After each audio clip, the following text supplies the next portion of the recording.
Welcome back to Impact Show, coming to you live, not live, recorded, but to you it's live, from Wahoo's original location right here in Costa Mesa, California. I'm here with a beloved leader of Orange County, California, not just here, but a little bit around the world too, Mr. Wing Lam. You've been a friend of mine for over 20 years. You've been supporting me, and I can't wait to get into our story.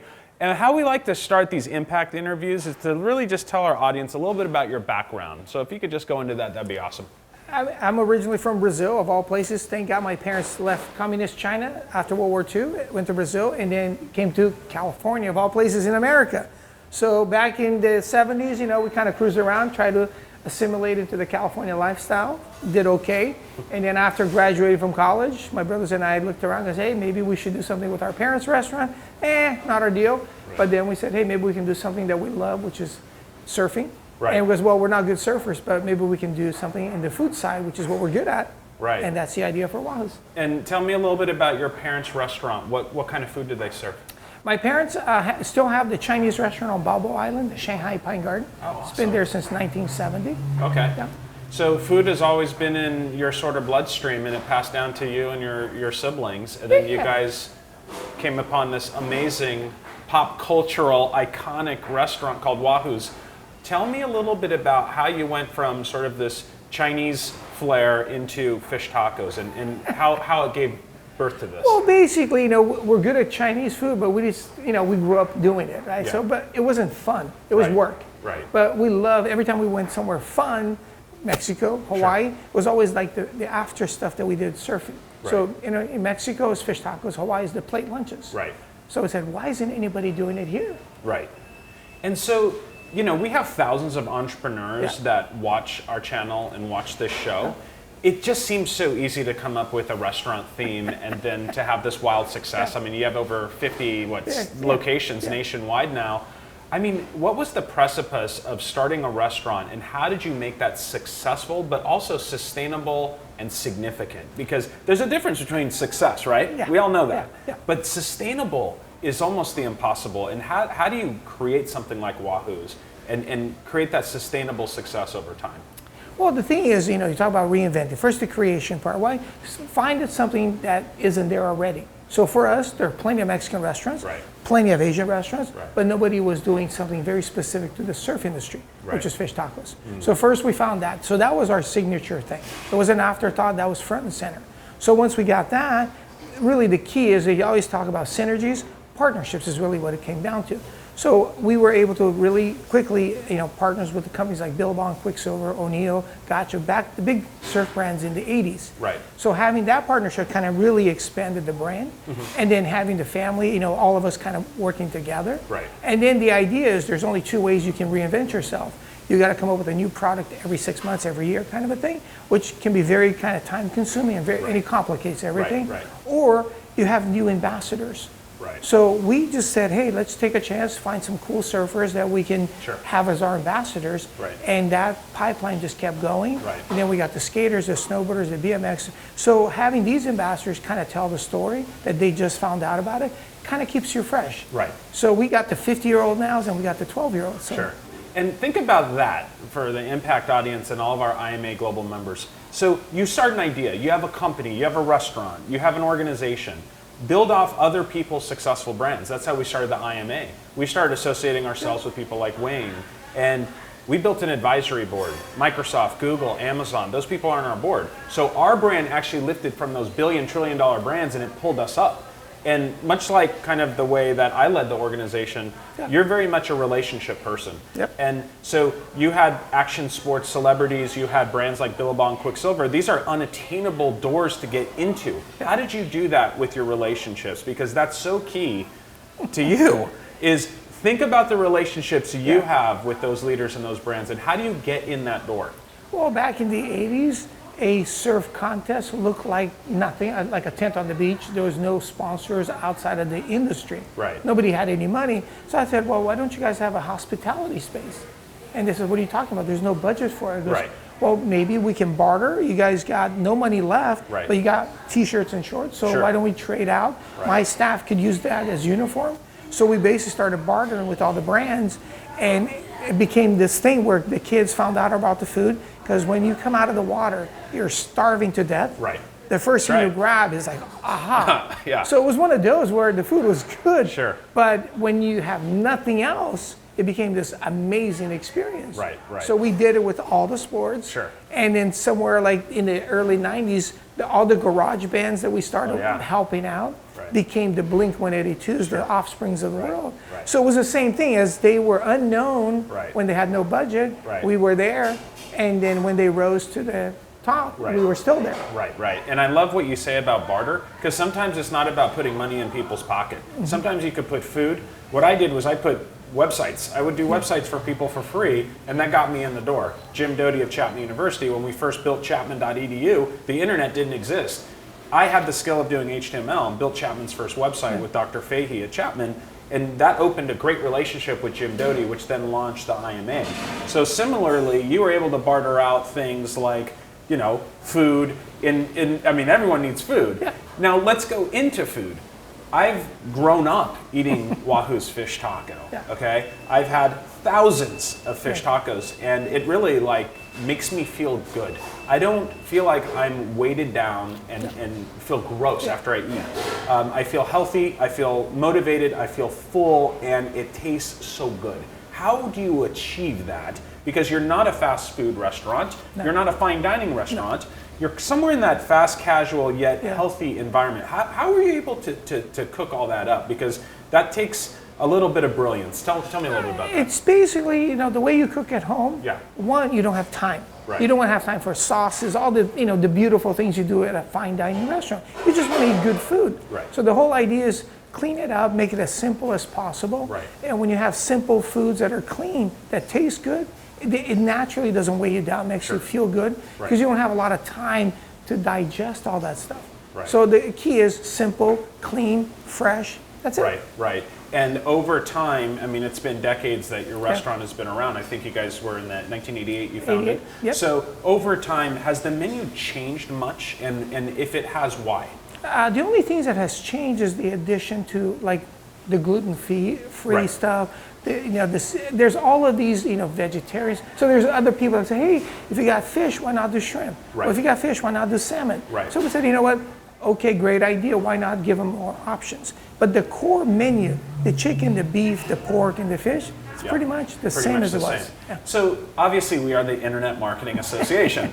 Marketing is a big deal, right? When it comes to brand. I used to come into Wahoo's Fish Taco, you know, I live in San Clemente, and the place was covered with stickers. And a lot of people that own restaurants or franchises would probably be very specific on, you know, don't touch our walls, no graffiti, no nothing.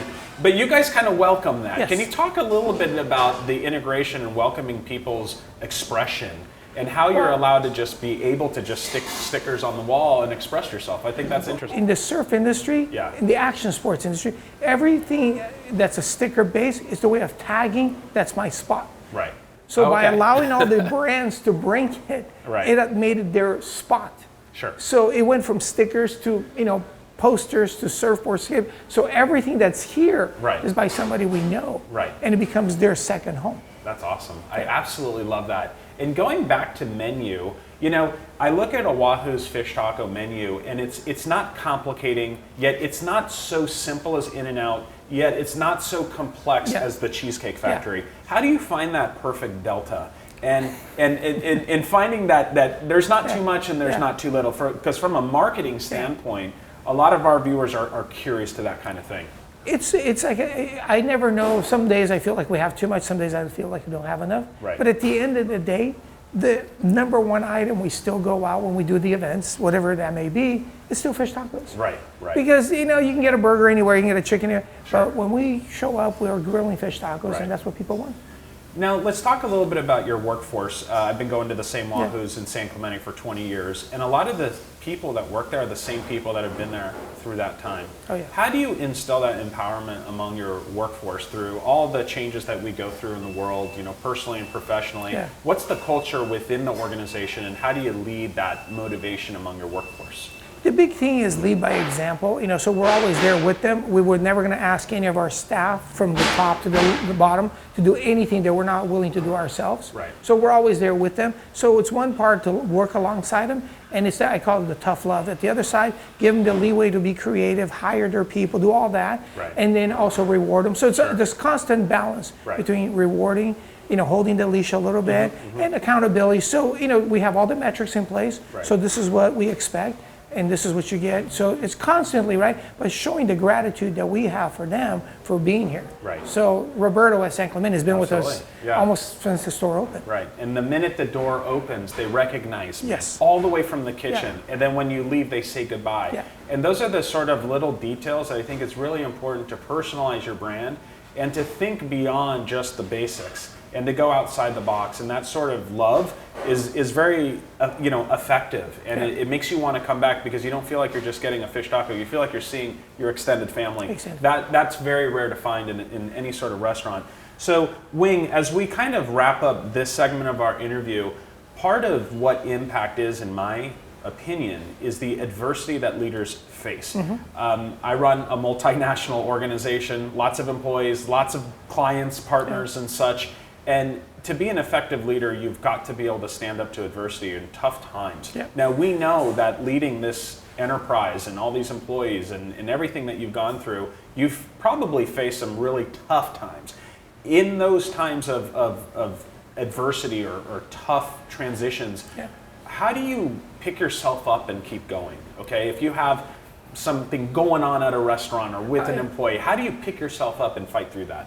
Well, bottom line is, if you freak out, everybody freaks out. Right. So there's no point of panicking, right? Exactly. So again, the example thing. So you can be panicking inside, goes, oh my God, there's gas prices going through the roof. Right. There's the fires, there's the mortgage, there's the, all the things, all the bubbles that have burst in the last 30 years. Right. You just kind of sit back, gather your thoughts and just think it through. Right. Right. That's it. That's it. Don't panic. Don't react.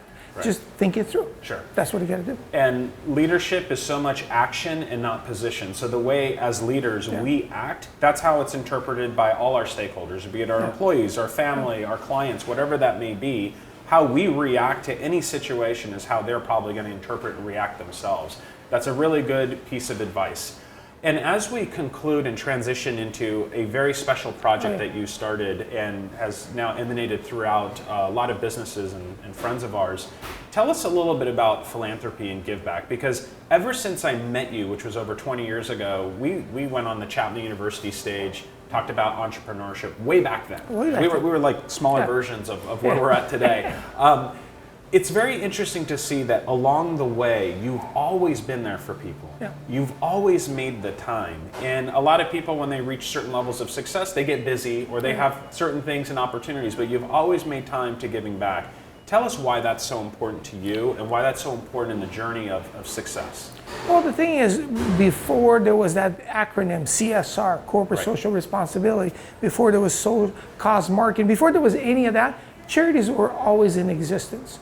So it was just one of those where we thought, hey, we should do it. But the old model was always, hey, donation, dial-a-thon, whatever it was just purely that. And I came in and says, well, I could write you a check for $250. Right. But if I came in and I provided the service instead, you just knocked off $2,500 off your bill from this event. Sure. Well, you still want the $250, and they're like, whoa. Right. And so we kind of started showing them that the bartering service part. Right? Because and plus our logo would have been about this big in the program. Sure. Whereas if we were able to be on site, we would have the tent, the umbrellas, and the whole presence, and actually engage with the charity and all the directors and all that. So I said it's a lot more work, by the way. Right. But it got us in the front of all of our friends. Absolutely. And that changed the whole model, and then we started bringing all of our other friends because this is a much better way to do it. You can still write a check, there's nothing wrong. Sure. But if you're upfront and personal, I think you get a lot more out of it. Absolutely.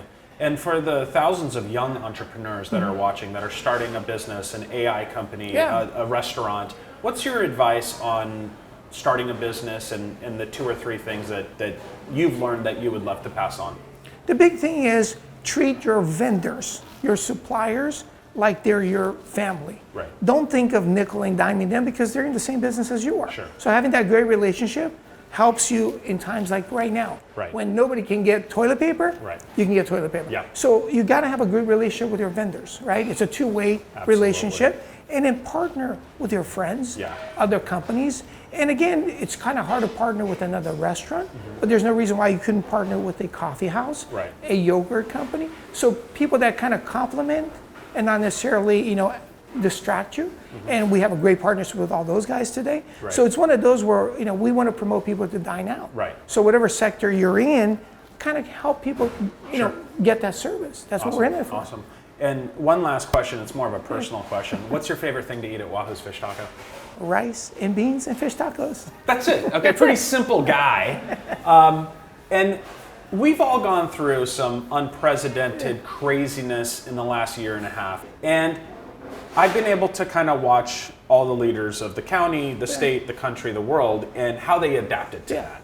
And instead of just kind of going into defense mode, you went into offense mode. Yes. And you did something a little bit out of the box and created this amazing organization and this more of a movement of Love Drop, where you're getting connected with first responders and healthcare workers and bringing every relationship you have to the center of this.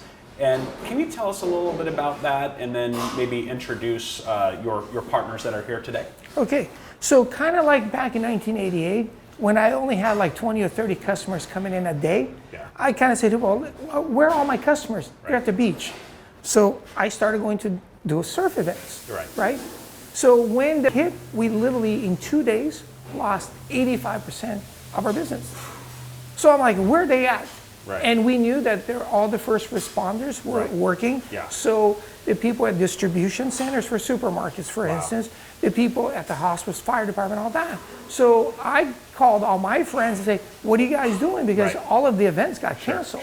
So the Monsters, the Hands, immediately like Yogurtland, they're like, we're doing nothing.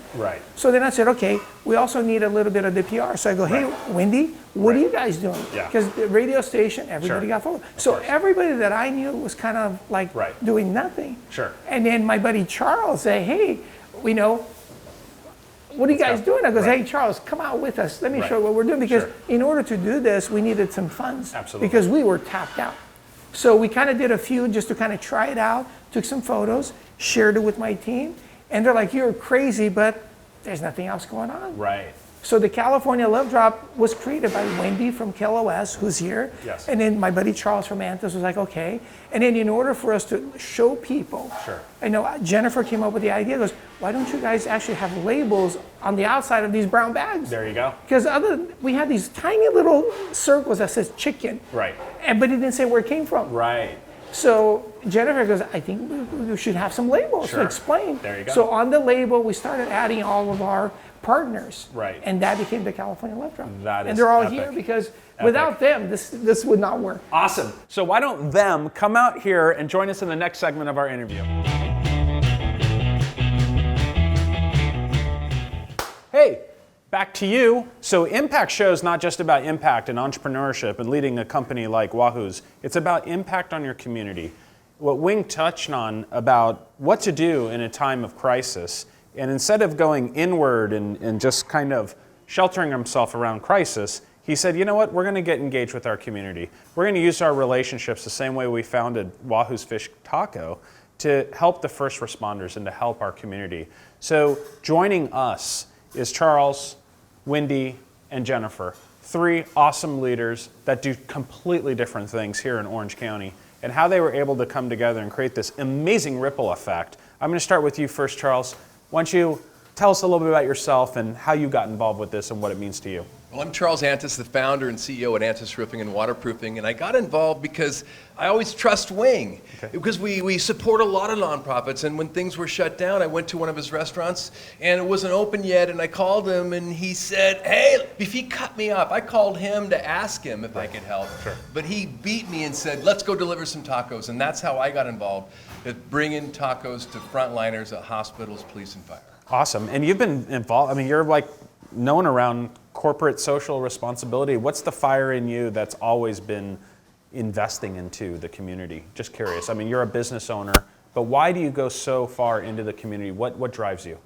Well, it just, my dad, when I was young, he always said, do the right thing. And as soon as I was able to, I wondered if I could do more with the profits of the business. And as I experimented, sometimes out of generosity and sometimes out of desperation, I discovered that our company, our culture, our brand, our job security, every part of our business and our brand and our image was rising. Awesome. And our quality. Awesome. Well, you're a great example, and we'll share Charles and everyone's information with our audience because he's a great example of you don't have to be in this billion-dollar financial world or cryptocurrency or have this significant, massive enterprise in order to make an impact. He's in roofing and waterproofing. He has a huge company. But it doesn't matter what industry you're in, you could have impact on your community. He's a great resource to be connected to. Wendy, tell me a little bit about your background and the radio station and how you guys got involved. This is really cool. No problem. I'm Wendy Ellis. I'm with KLOS FM.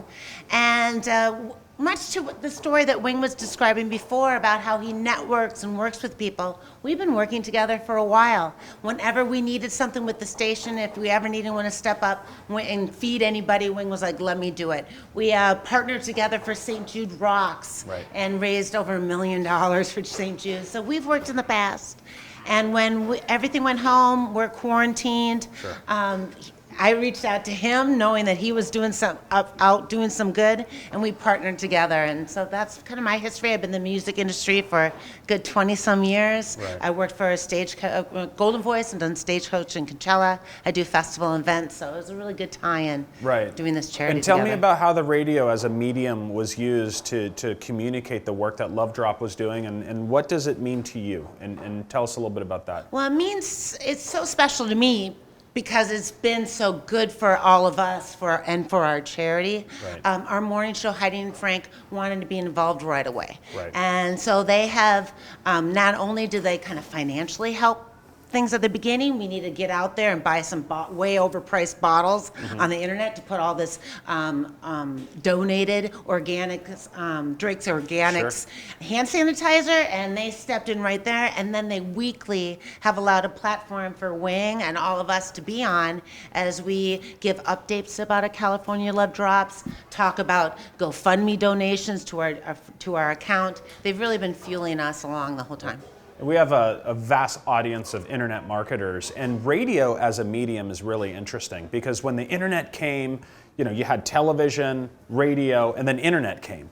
Now, radio seems to be as relevant now as it was 30 years ago. How has it traveled through this paradigm of mediums, and how is the internet working with radio to broadcast messages? I mean, those are really good points and really good questions. Radio's done really surprisingly well. I'll tell you, every radio station panicked. It means nobody's in cars. No one's going to listen to radio. Instead, the opposite happened, and radio and ratings went skyrocketing. People started listening in the morning and then turned it on in their house and listened all day long. So we actually had a really good moment. Another thing that radio's really done the last few years is realize that we're local. You're not local on the interwebs, and so forth. And socially, you can try to be local, but we're really local, and we still have millions of people listening every week. So it's a really good platform and a way to get the messaging out, and it's great for local businesses, and it's also very economical. And you can pinpoint right away to your audience that you're reaching. And to our audience, as you build your businesses, as you create your impact like Love Drop, think about the media and the relationships you have, because it's not always a paid relationship. Sometimes you could use the same bartering technique or that relationship to leverage their on-air time. So to get this really good thing out through the radio and to use that platform to get more businesses and to get more first responders to know about this is a great partnership. Jennifer, tell me a little bit about your background and how you got involved with Love Drop. Of course. So I just have a passion for building relationships and connecting with people, and have worked with Antis before in different capacities, and was at a blood drive for the Red Cross and said, oh my gosh, Corey, please let me know what else you guys are doing, because it was the beginning of this. And she said, hey, there's this awesome group. They're doing some California Love Drop stuff. And I was like, oh my gosh, yes, please. So that's how I got involved with the group. I went to the first one at a hospital, And then we went to a police station, and from that first one, I was just completely connected and knew that as long as this stuff was going to be going on, I wanted to be involved, and have been ever since. And talk about how you were able to develop the brand, the heart, and how you were able to kind of put that on the brown bags. Sure. Talk a little bit about that. Absolutely. So the first one we went to, we're packaging everything up. Wahoo's, of course, gets all the meals ready, but then we're putting stickers on the bags so that we know the difference between the chicken and the steak. And there's just this little bright orange sticker that says what it is. And I thought, gosh, we can just amp this up a little bit. And so tell who we are, who all these partners are, because you've got sponsors that are coming and they're funding us to be able to do it. And so we put California Love Drop and the little logo in the middle. And then each of the founding partners we put around, and just to be able to say, here's who this is coming from, because a lot of times when we're going to these hospitals or these different places, it was not safe for us to do anything other than to show up on the doorstep and, take some pictures to be able to tell the story for memory book later. But that way, when it was taken inside, they had their meal, they could look at it and say, wow, California Love Drop, who is this? This is where this came from. That is absolutely awesome. Maybe, Charles, you could tell us a little bit about what the first line responders, the healthcare workers, and the hardships that they went through and are continuing to go through. I haven't seen the faces like you all have. Can you talk a little bit about the stories or people that you witnessed going through this and some of the hardships? Yeah, that's a great question, because it was unexpected, sometimes counterintuitive. Sometimes the information that I heard wasn't what I experienced. And so what we experienced was showing up from the very beginning, a year ago, from the very beginning, showing up at hospitals and being told by those that coordinated this that these doctors and nurses have just worked a double. So we were used to that. We've seen it from the very beginning. And then we started hearing stories, reading in magazines where they showed pictures of first responders that had damaged skin. And we thought, well, maybe that's an anomaly. No, we were told by Jeff Heschel, who is the chaplain at Hoag, who was very intimate with us, where we did our first Love Drop. He said that when we bring the meals back there and the doctors and nurses take out they all have damaged skin. And a cool story is Wendy and her relationships. Wendy, I don't want to mess up the name. What's the name of your relationship friend, the mask? Remember the ice rollers? Carrie Benjamin with Stack Skincare donated ice rollers. I'll let you tell the story. You're so much better. We're fighting to tell the story because it's so exciting. When the nurses came out, and when Wendy was showing them what it was, she pulled it out and she rolled it on her skin. They started giggling, and it was the first time we've heard nurses giggle in the 6 months. And we got to experience that, and that was really profound. I also got to go to the hospital where my twins were delivered and put into NICU at Chalk, and that's when I really woke up to, wow, the impact of this. That day that I got to say thank you to the same people that brought Charlie and Gracie into this world and kept them safe that first month.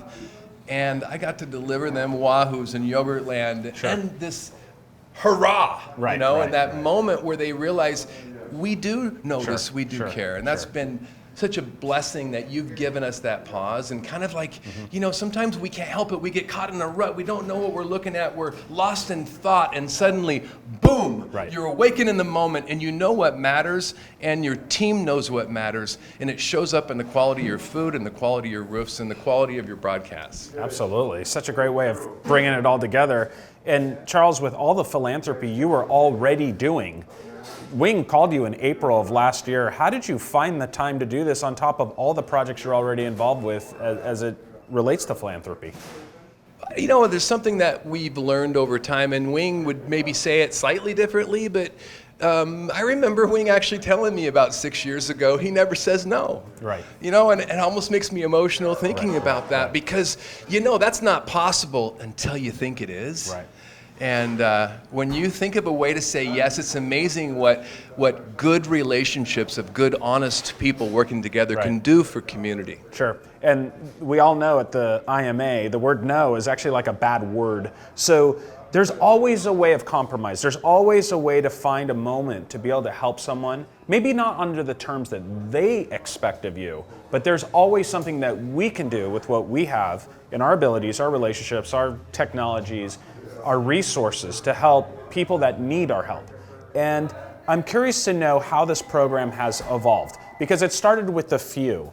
But when I just saw that list of all the companies, and there's so many people now involved, how were you able to create that sort of momentum? Maybe Wendy and Jennifer can go into that. I mean, I would love to take any of the credit, but it really is such a group thing. It's very much an Orange County thing, let me tell you, because a lot of these connections stem from these three right here, and the corporations and all that have stepped up. And I think, to be able to say thank you to them on the radio station, to do the shout outs and the videos that Angel does. Angel takes the Heidi and Frank morning shows video, because they video their morning shows, and turns it into a California Love Drop weekly video that can go out to everybody. And Wing's always sure to include the companies and the corporations that are with us, and they all talk about it. It's a small world. Oh, that's awesome. And it just builds and it builds. So. And Jennifer, you're so entrenched in the community. Talk about some of the companies that have come in and the relationships that you have, and where you see this going. Is this something that is going to border out in Orange County, or could this go further into LA and nationally? Just curious. So definitely think there's no stopping. It's around. We're looking at turning it into a nonprofit at this point. I think that it's a great scalable model to be able to get to other places, and as long as people are willing to come forward and be able to give back, be able to support other people, share the love. That's what we do. We share love with those who are sharing love, right? It'll continue. I don't think it will ever stop. I Super hope not, awesome. because Awesome. it's great. Well, you can count on the Internet Marketing Association as dedicating Love Drop as one of our 3 designated charitable benefactors at Impact 21, which will be live in Las Vegas on October 1st. I would like to you so end this much. interview by thanking Wing for this amazing experience and moment. When you say the words Wing Lam, you ask anybody about this man, there's always a smile on their face. There's always I know him. And think about being a leader like that. Charles, you're very much the same way. Wendy, Jennifer. And I like to associate myself with people like them, because positive energy turns into positive impact. And that's an opportunity that all of you can have on your local communities, be it philanthropy or in the work that you do with your vendors, your employees, the people that you feed. Everything that you touch could have a positive outcome. So I thank you for joining us for Impact, where this is our 24th episode. We have some epic shows coming up, and I thank all of you for joining us today, and have an awesome day. All right, thanks. Cool.